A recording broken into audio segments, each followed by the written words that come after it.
call the meeting to order. Welcome to the May 6, 2024 meeting of the Tupelo Planning Committee.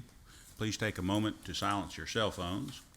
At this time, please rise for the invocation given by Gus Hildenbrandt and the Pledge of Allegiance by Scott Davis.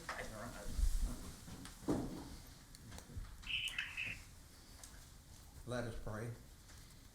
Dear Lord, we thank you for this wonderful day, another day in our lives that we enjoy because of you. We thank you for all the blessings you've given us.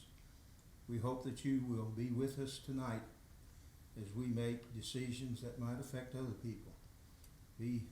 Help us to understand and to make the correct decisions. Be with all of us as we go our way and we leave, for we ask this in Jesus' name. Amen. Turn and face the flag.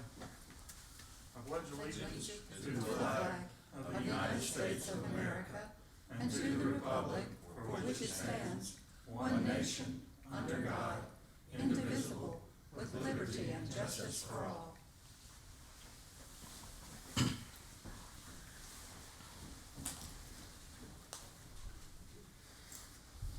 Thank you, Gus and Scott. The Tupelo Planning Committee is a volunteer group appointed by the mayor and approved by the city council. We receive no compensation for this, as we do it as a community service. We spend a lot of time and our own funds studying and researching the application and visiting the sites that are on our agenda each month. We ask that you remember that we do not take our positions on any application lightly.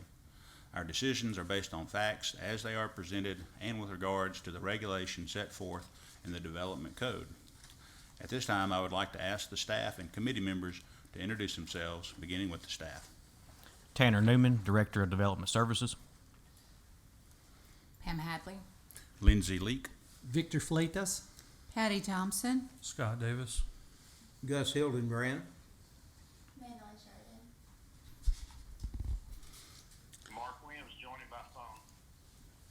Mark Williams by phone.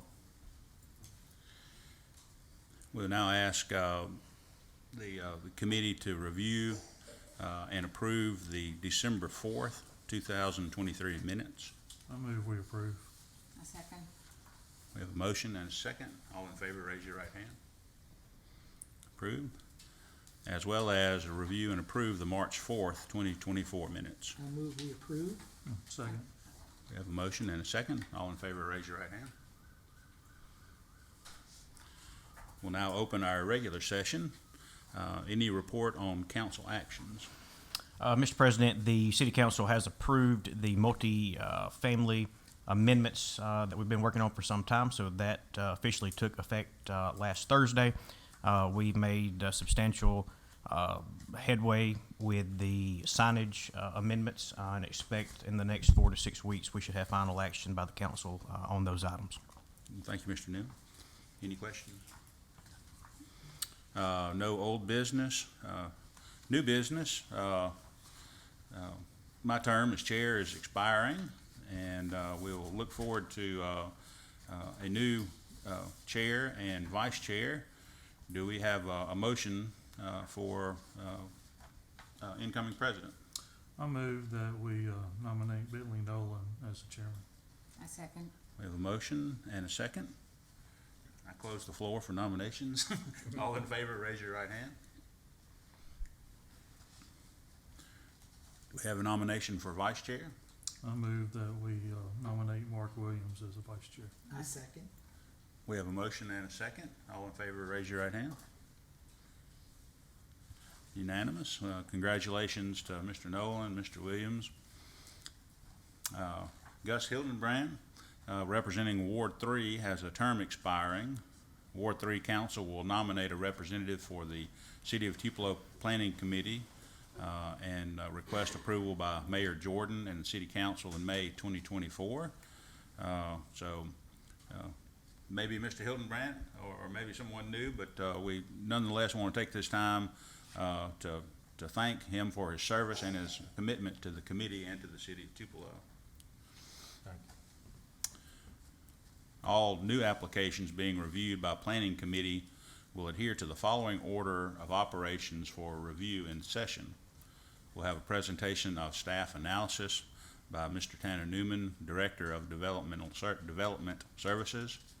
Presentation of the proposed activity by the applicant. We'll have an open floor for public comment. Speakers will have 5 minutes to speak. An alarm will sound to indicate time has expired. Please provide your name, residential address, and contact phone number on the sheet on the podium. We'll close the floor for public comment. We'll have a discussion by the planning committee, a committee vote, and then review of next steps and appeal process from the Department of Development Services. We'll get right into our first item agenda, RZ 2401, Flex 2402, Guarantee Bank Drive-Through, 431 West Main, parcel 089P 31-00600, rezoning from City Center Retail Subdistrict of Mixed Use Downtown Zone to Gateway West Subdistrict of Mixed Use Downtown Zone, flexible use for drive-through ATM. Mr. Newman, do you have an opinion? Does the department have an opinion on this? Yes, Mr. Chair, this is a request from Guarantee Bank for a rezoning. It's actually a sub-district of the downtown zone. Currently, the property is zoned City Center Retail, but it happens to butt up to the Gateway West zone. The bank wishes to construct an ATM drive-through. Under our zoning ordinances, the City Center Retail does not allow an option for a drive-through. The administration, along with the Downtown Main Street Association, agrees that a drive-through would be, we were supportive of a drive-through at this location. We see no adverse effects to having a drive-through there. Matter of fact, there used to be a drive-through at the former bank. And so we are asking or supportive of the rezoning to Gateway West, which allows a drive-through by flexibility. And so we are supportive of the request to rezone to the Gateway West sub-district of the downtown zone, along with the request for a flexible use to allow an ATM drive-through at this location. And I will let the applicant explain their construction plans. Would the applicant come forward? Please give us your name and address and present your project. Hi, my name's Justin Deb, and I'm here on behalf of, anyway, I'm here on behalf of the owners, and one of the owners, Mr. Ruffalo, is here with us as well, so if you have any questions, I'm happy to do it. The shopping center, like I said, or the commercial center, is host to several businesses, and Guarantee Bank and previous banks have been there for a long time. There was a drive-through, as Tanner mentioned before, and it's been converted back over. This is an ATM wouldn't necessarily be your traditional drive-through that has the communication directly with the bank. So, is it on? Alan's coming up, he'll tell us.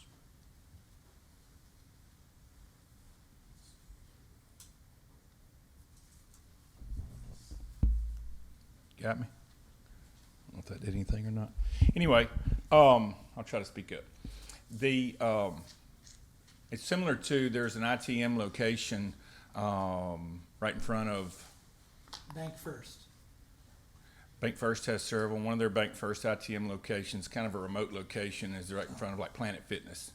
If y'all are familiar with that, at Lakeshire and Gloucester. So it's a very simple process. We'll put in kind of the curbing and the striping that's necessary to direct traffic and the signage that goes with it. We'll lose approximately 9 spaces. I believe that we have about the number of spaces that are required. We calculated based on the occupancy of the building. We need about like 105.24 spaces, and I think we have 105 spaces.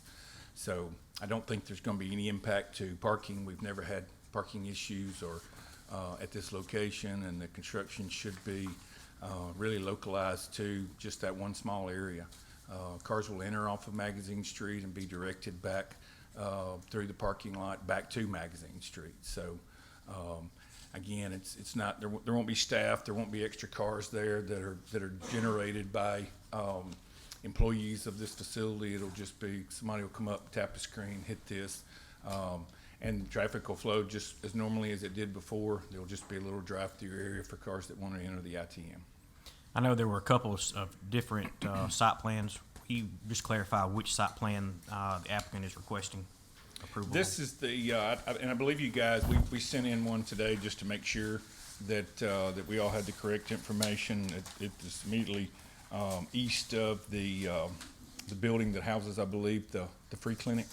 That's the least amount of parking that's utilized in the entire, commercial section. Plus there's shared parking along the streets in that area. So we don't feel like there's going to be any impact. Again, you come directly off Magazine Street, just east of the free clinic. We'll take out some existing curb and gutter there that, that will give us enough room to continue two-way traffic in that area. There's, between our curb that we'll install to protect the ITM, there's still 25 feet between the curb, and the parking spots. So, which exceeds the minimum standards, I think, of 22 feet or something in a parking area, but even 24 for a highway.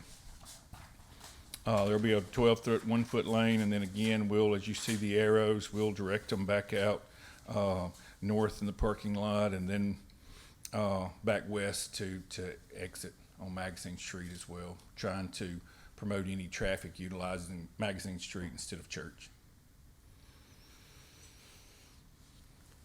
So they'll come in on one side of the free clinic and go out on the other side. That's correct.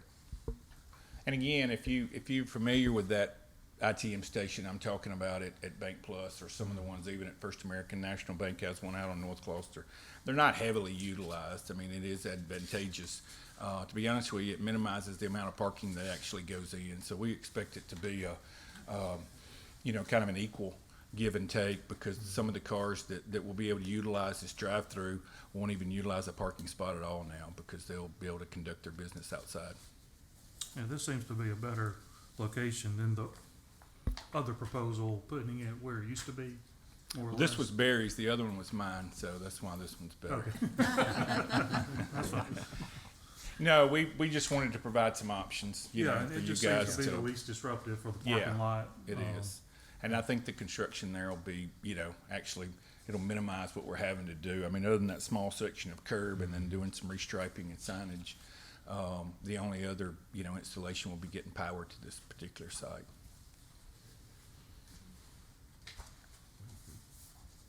And I see that when we had looked at this, it was 2 separate parcels, but it has all been grouped to one parcel now. That's correct. Okay.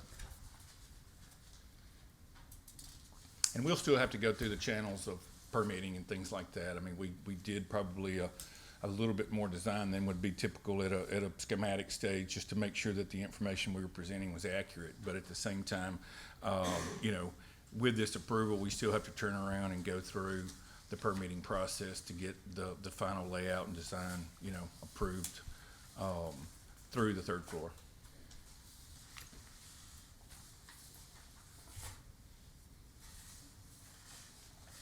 Any further questions for Mr. Dabbs? No, much clearer. Thank you very much. Well, we appreciate your service and your time.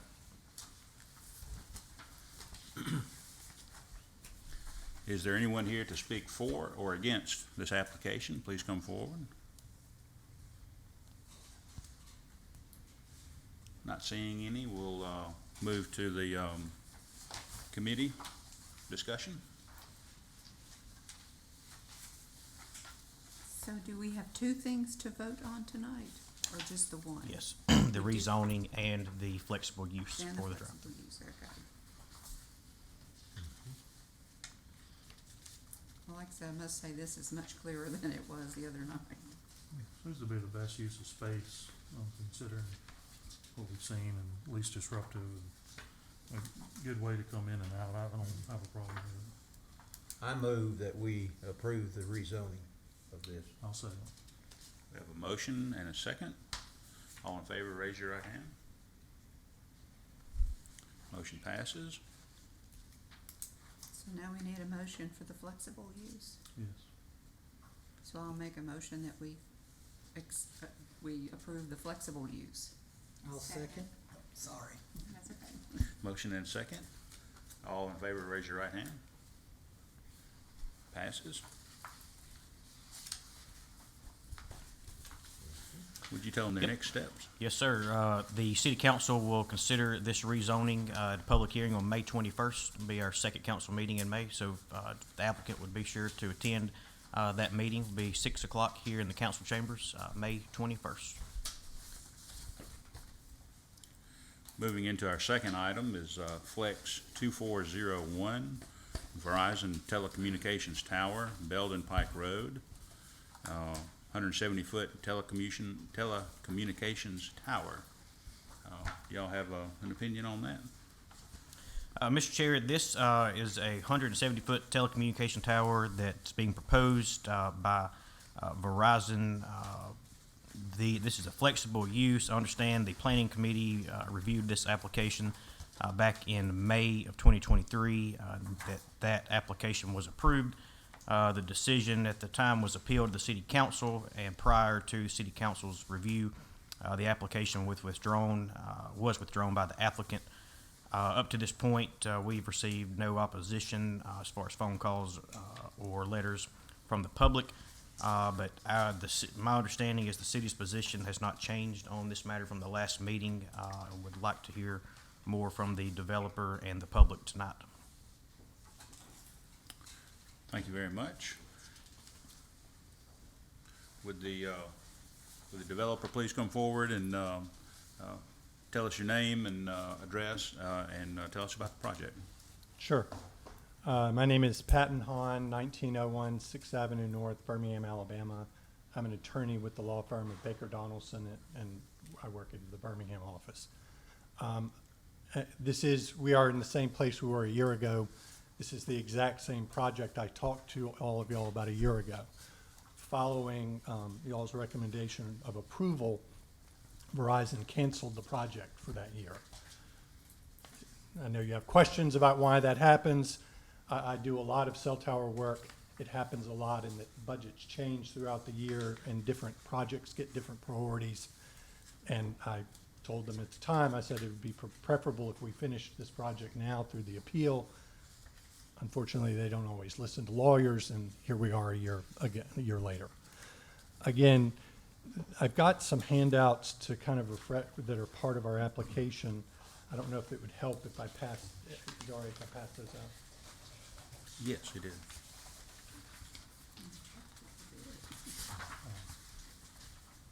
Thank you.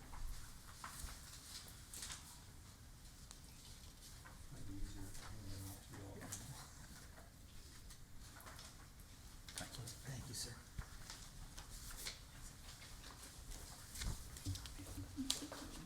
Are we going short? Are we short one? That's fine. Oh, okay, for Gus then. Thank you.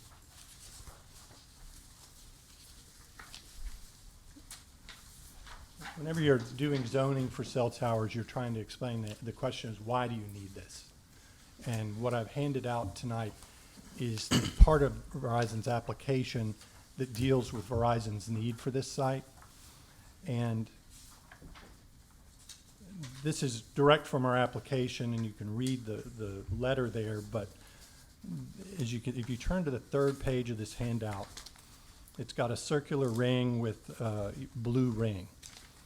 This is what Verizon, when they seek to build a tower, is saying they need to improve their coverage along this area.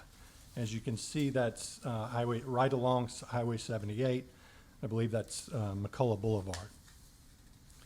The next page, and this is from last year's application, shows kind of where Verizon is dropping calls, and shows a significant amount of dropped calls from a period of time in which they measured that.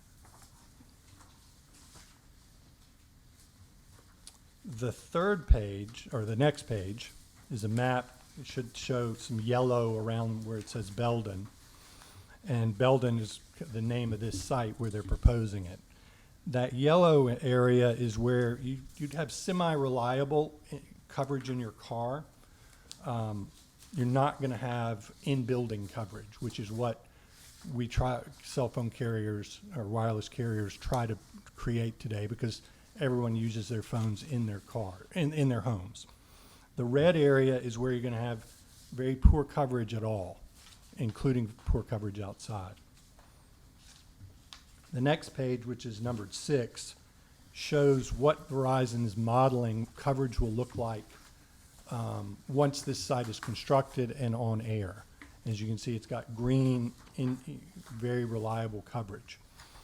I'd especially note, it used to be that almost all the work I did was filling gaps along interstates because it's essential to have, when people are traveling, to have reliable coverage data. This is kind of one of those, almost like those old sites, in that there's a significant gap in Verizon's coverage along a major thoroughfare. The next page shows some towers that are kind of a little too far away, and some of those Verizon is actually already on some of those sites. Usually, back when we first started doing this, you'd have these huge guide towers. They'd be 5 to 10 miles apart. As more people have used their cell towers, the need to have those towers closer together has increased. In other words, you get a certain number of carriers and a certain amount of wireless traffic going through a site, and it loses efficiency. And as you have a denser population base like we have here, the towers have to be closer together. So that's the need for the site. The other thing I'd like to say on this is that we worked hard with Verizon, advising them both last year and this year that they needed to find a particular site in Tupelo that met Tupelo's ordinances. And we believe we meet all of your ordinances in this. I think there's a letter in my application kind of detailing each step of each provision of your ordinance and how we meet it. And with that, I'll answer any questions you may have. Is there anything different about this tower than the one we approved? No, sir. It's a 170-foot tower. I would add it as a 5-foot lightning rod on top of it. But it's same, everything else is the same? I went through my binder for this hearing last year, and Okay. it appears it's the same application. That's what I wanted to know. Yes, we did not make any changes. Okay. Yes, sir. Question, on page 4, you've got blue dots and pink dots. Are the pink dots the drop calls, or pink and blue drop calls, of different classifications? I wish I had the legend to that, and I unfortunately don't know. I don't want to speculate on that. All right, because I noticed that pink is bad coverage on these other maps, but I'm trying to understand, are all of these drop calls, are these different categories of drop calls? It would not surprise me, but I don't want to speculate. Understood. And I get these materials from engineers, and my oversight in not asking for a legend to that. On page 5, looking at the legend, that looks like approximately a 10-mile stretch of I-22 with spotty coverage. I believe that's accurate. And as you can see, the two green sites, one to the southeast, one to the northwest, and then there's another to the southeast. Those are existing Verizon sites. So that you see when they construct, they'll all kind of work together.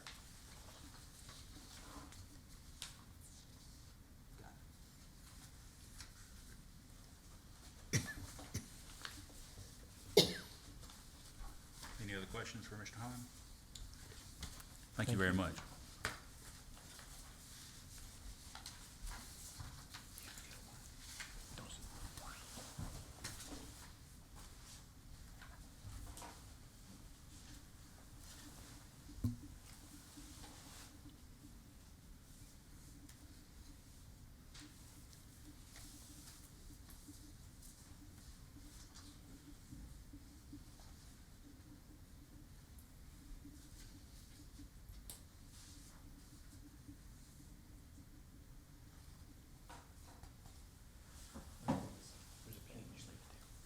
Thank you.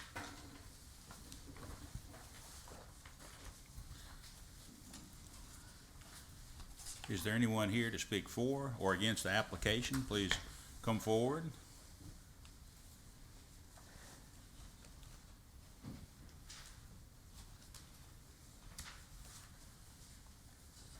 We do have a piece of paper up there if you'd write your name and address.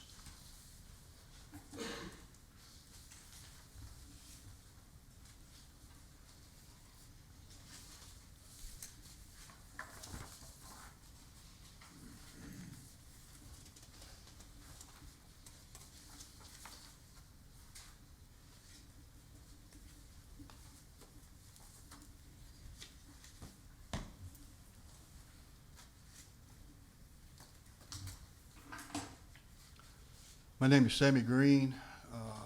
I reside in South Tupelo, Mississippi. I have two properties on Belden Pike, 3820 Belden Pike Road and 3570 Belden Pike Road.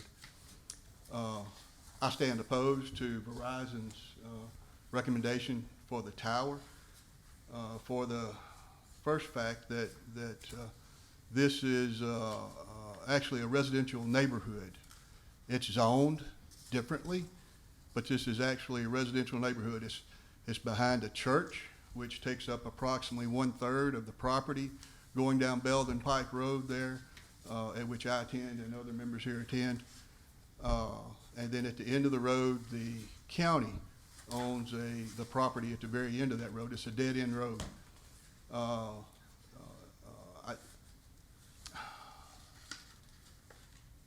I have questions as to why Verizon selected this specific property. I haven't seen their survey that they've done or anything along those lines with regards to why they value this particular property. They're putting this tower in next door to a friend and neighbor of mine. They're here, and they will also get up and speak here very shortly. And a 170-foot tower within 100 feet of their house. To me, I just have a personal issue with that to start off with, not along with an aesthetic issue of that. This is, to say an eyesore would I'm not saying we don't need towers. We need towers. Everybody communicates via cell phone and things along those lines. But does it have to be in their backyard? Does it have to be where, I don't know the exact dimensions the tower is from their property and their house? Does it have to be within range? Because this is what I vision of one of the guide wires failing or a strong wind coming through and knocking the tower down and it hitting on their house. My question would be, what were their other considerations as to where this tower could be? As you're driving down McCullough Boulevard and looking toward Belden Pike, one of the things that you see already is a cell tower in the distance that's in excess of 170 feet. I don't know the exact dimension of it, but it's within an eighth or a quarter of a mile where they're proposing that they put this site. This, again, to me, this is aesthetics. Do we want all of these fixtures running up in our neighborhoods throughout the area? Or can we put it across the interstate on the other side of the interstate where there's commercial property and there's fields to get the same amount of coverage that what they're looking for? I greatly appreciate y'all considering this. These are the same viewpoints that we brought up last time that we were here. We stand opposed to it then. We stand opposed to it now. I've talked to several of the neighbors on Belden Pike Road and also on Enville Road, which I don't think anyone showed up from Enville Road here tonight. But they said the same thing. They stand opposed to it. So I really would like for y'all to reconsider your stance from the last time that we were here. And I greatly appreciate y'all's time and effort that you put in and for hearing us. Thank you very much. Thank you, Mr. Green.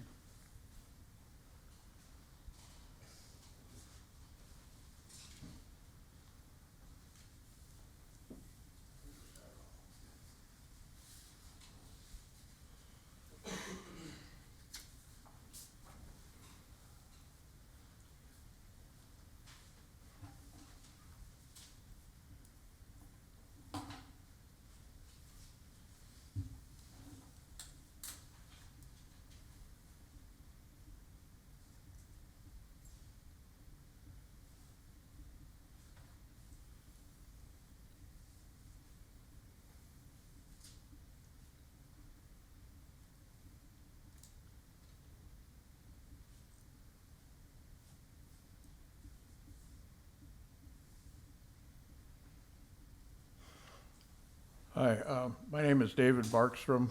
My wife and I own the property directly adjacent to where the cell tower proposed to be built.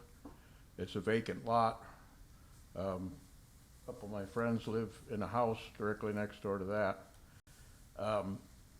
There are a lot of concerns, health concerns and visibility concerns, of aesthetics and so on, about having a cell tower directly next to your property. We were considering commercial development of that lot some years ago. We were down here talking to the building department about different aspects of what was involved in building a commercial building there.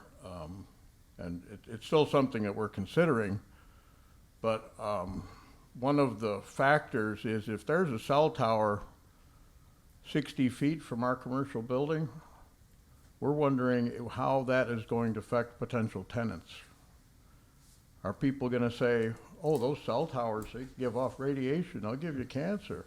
Whether or not they do is kind of a moot point, because a lot of people really believe that. And they might be right, I don't know.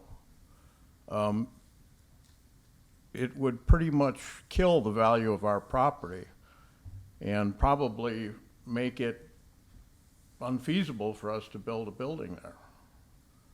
And it's kind of a matter of, does the city want us to develop the property, or are we going to devote that whole end of the road to a cell tower? It's something that I think you folks, the city council, building department, whoever, needs to consider. As Sammy said, you know, there's farm fields the other side of the Love's truck stop. I know that one of them was for sale not that long ago. And it seems to me that the more appropriate place to put a cell tower is out in the middle of a soybean field or something, instead of right in next to somebody's house. And that's what we're talking about here. They're talking about putting it right next to somebody's house or commercial building or whatever. I just don't think it's the place for a cell tower. I really don't. That's all I got to say about it. Thank you. Thank you, Mr. Barkstrom.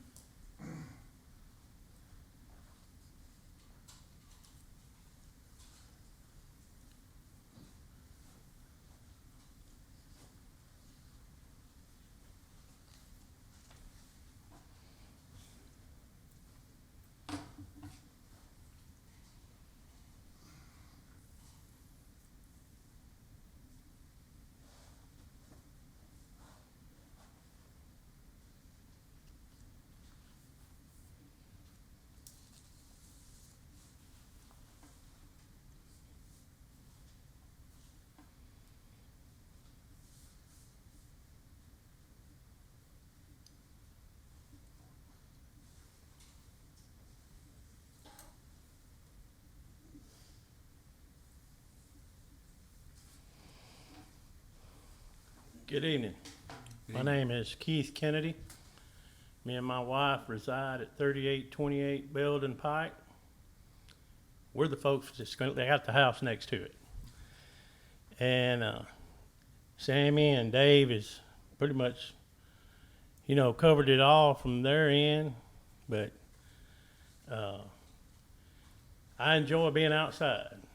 I have a garden behind my house. I have grandchildren that come over. We love playing outside in the backyard. They love getting on Belden Pike Road, riding their skateboards. And, you know, we've got a good neighborhood. Sure, there's new people that come, new people that go. There's older people that's, you know, in assisted livings, and some's passed away. But we love our neighborhood.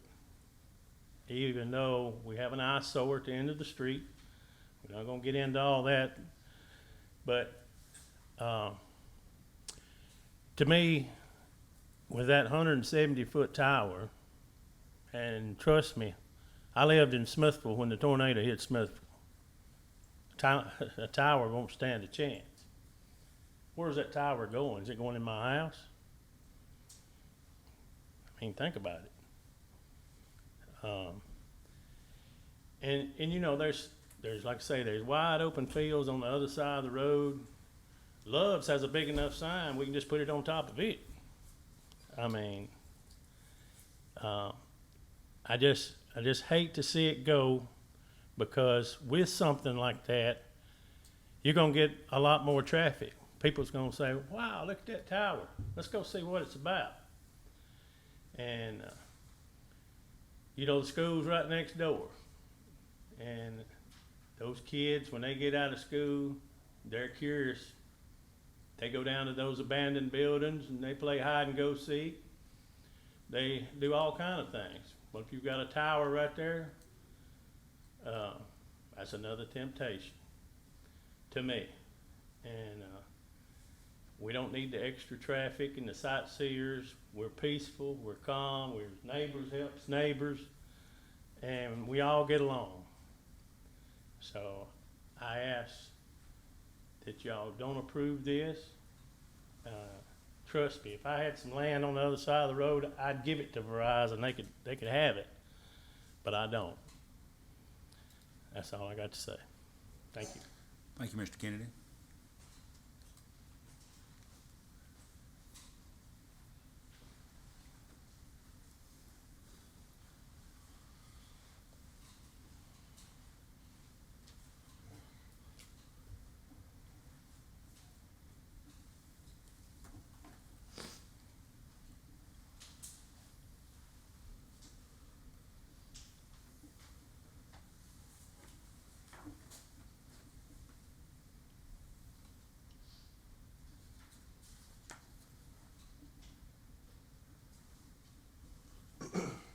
Good afternoon, everyone. Thank you for, giving the people a voice in this. And I don't really have a whole lot to say about it, but, Name, sir? Wesley Coggins. I live at 3611 Belden Pike. Sorry about that. I'm a little bit further down the road from the tower, but like Mr. Keith just said, our neighborhood's a pretty close-knit neighborhood, and that tower will be right next to their house. And one thing that I heard in the presentation earlier was that there was a service issue. I didn't get to see the piece of paper, but personally, my personal phone is an AT&T phone, but my work phone, I have an iPad and a cell phone, and I live an eighth of a mile from the tower site, and I have perfect service all day, every day, and I live there. I run PDF files through my iPad through Verizon. I make emails, phone calls. I'm a consultant, so I'm constantly using that, and I never have an issue. I really stand here for my neighbors and my friends, with their concerns, and I'm opposed to this as well. Thank you. Thank you very much.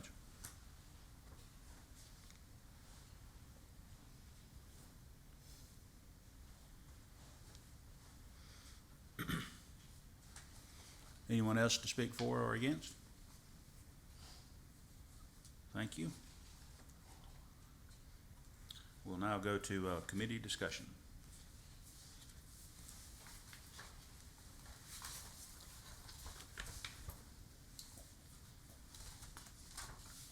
Do we have any grounds at all to oppose it, or they've met all the requirements? Legally, according to the code, they've met the requirements. I will say that the decision today, it being a flexible use, is a decision that the planning committee makes. Any decision that the committee makes, there's a 3-day period for an appeal from either side, which would go to the city council for further consideration. May I ask that the March 16, 2023 report provided to us by counsel for Verizon be made a part of the record of this meeting? Like the Yes. staff analysis and everything Sure. else, so that it's. I do not have a copy of that tonight, but we will And certainly make it. I'll give you my copy when we're done, because at least it contains that information. I think it needs to be made a record of this proceeding, along with There's an extra one. the staff analysis and everything else. I've got Having it, said that, is there any, may I direct a question to staff? Absolutely. Do we have a record of any cell towers in Tupelo, given the last 10-year window, and given the history of storms that we have in Tupelo, causing any damage to any personal property? Not to my knowledge.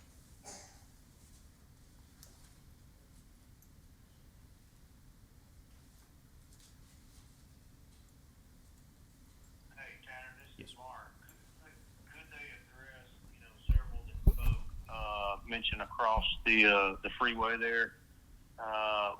Would like the applicant to maybe speak to the why here versus the feasibility of across the freeway. Yes, he's coming up to the mic. Thank you, Mark.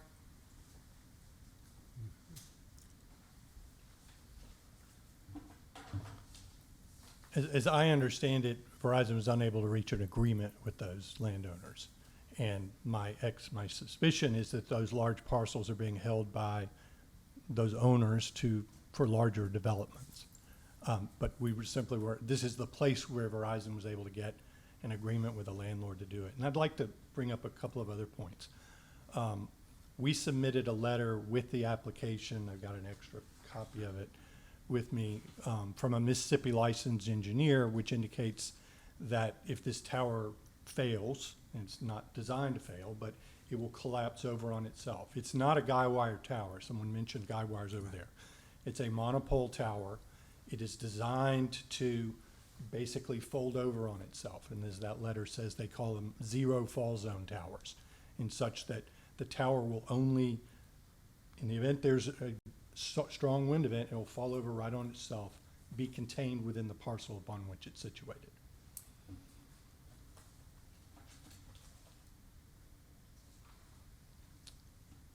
How large is that parcel?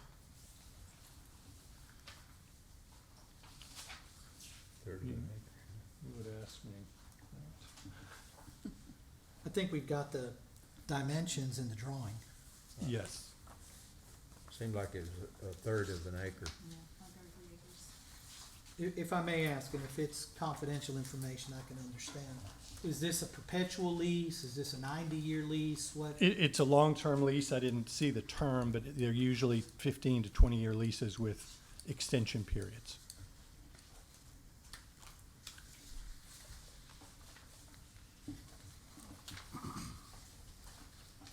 And it's attached to the application, so.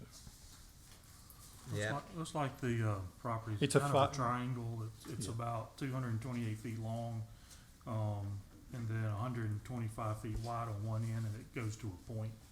So yeah, like half an acre. It says on the application, the size of the property, 0.33 acres, which is 30. Third of an acre. And Commissioner Clay, it's a 5-year lease with 4 5-year renewal terms.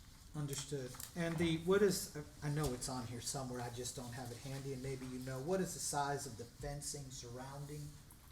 Let me look at the plans.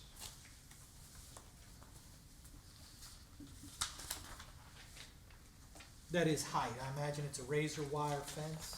It's an anti-climbing fence. I'm not sure if it's razor wire or something else.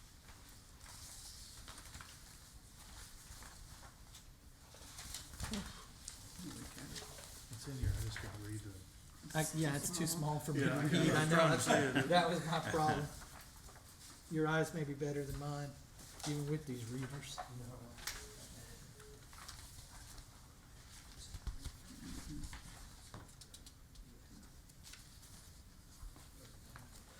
So this is the area where it goes, but this is the entire property leased. Yes. Yes, the whole, yes. That's what I'm understand it's 6 feet with 3 strands of barbed wire.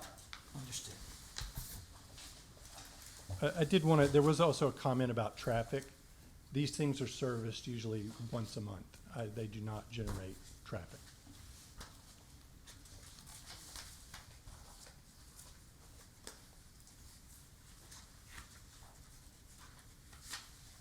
And it appears you've met all the landscaping requirements. Yes, ma'am.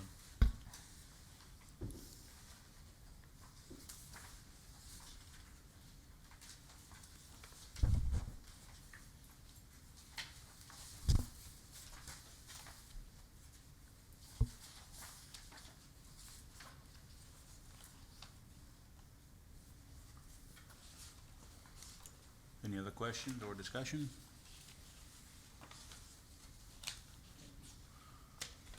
Do you want to have a motion? Well, as this passed the committee a year ago, I don't see anything that has changed for that to not pass. So I'll make a motion to approve. I'll second the motion. We have a motion and a second. All in favor, raise your right hand. Any opposed? Motion Mark, passes. can we get your vote on record? Yeah, Tanner, 4. Thank you.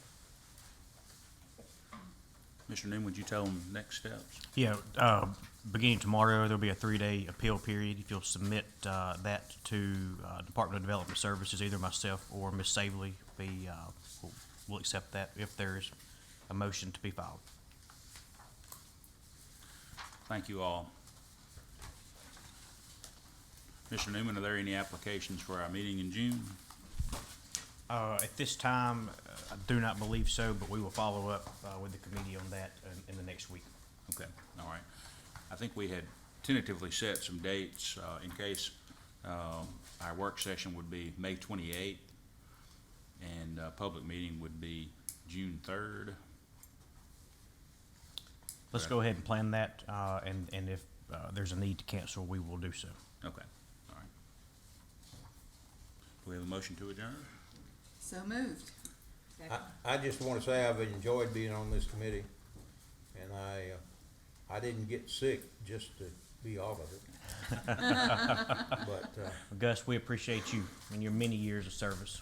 Gus, thank you for your service, and Thank we you. missed you. We're glad to Yeah. see you, and we're glad Thank you're you. back with us. Thank you for your advice and your friendship, Here, It's here. been a pleasure. and I'm it's been a hoping that pleasure.